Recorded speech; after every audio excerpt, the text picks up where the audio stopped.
இவர் பேர் சல்மான். நம்ம கிட்ட ஆக்சுவலா போர்டிங்காக வந்திருக்காரு.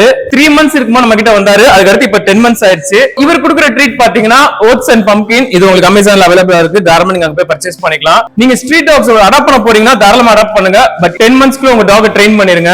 சில பேர் சொல்லியிருந்தாங்க ஸ்ட்ரீட் டாக்ஸ் வந்து வீட்டாளுங்க தவிர யாரையும் அக்செப்ட் பண்ண மாட்டேங்கிறாங்க அப்படின்னு. அவங்க அப்படிதாங்க இருப்பாங்க. அவங்களை பொறுத்த வரைக்கும் வீட்டாளுங்க மட்டும் தான் அவங்களோட ஃபேமிலி. தேர்ட் பர்சன்லாம் அவங்களோட ஃபேமிலியே கிடையாது. யாரையுமே சுத்தமா நம்ப மாட்டாங்க.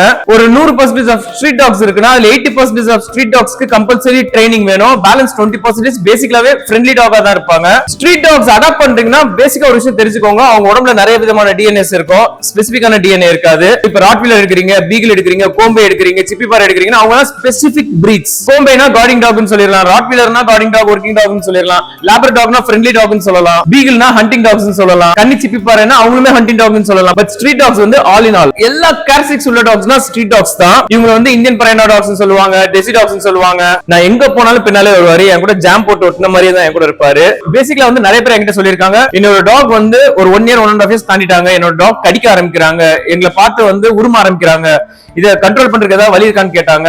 இது எல்லாமே நீங்க சின்ன வயசுலயே ட்ரெயின் பண்ணிருக்கணுங்க. ஒரு 10 monthsக்குள்ளே பழகிட்டீங்க அப்படின்னா உங்க டாக் வந்து புரிஞ்சிடும். ஓகே இதெல்லாம் பேட் ஹேபிட், இதெல்லாம் நம்ம நிப்பாட்டிடுறோம். கத்துக்க மாட்டேன்னு எந்த டாக்குமே சொல்ல மாட்டாங்க. அது நம்மளோட பயத்தை வந்து அவங்க மேல திணிக்கிறது. ஐயோ அவன் ஹர்ட் ஆயிருவானோ, அவன் கத்துக்க மாட்டானோ, அவன் கத்துக்கலன்னா நம்மள வெறுத்துருவானோ, இந்த ஒரு திங்கிங் எனக்குமே நிப்பாட்டுங்க.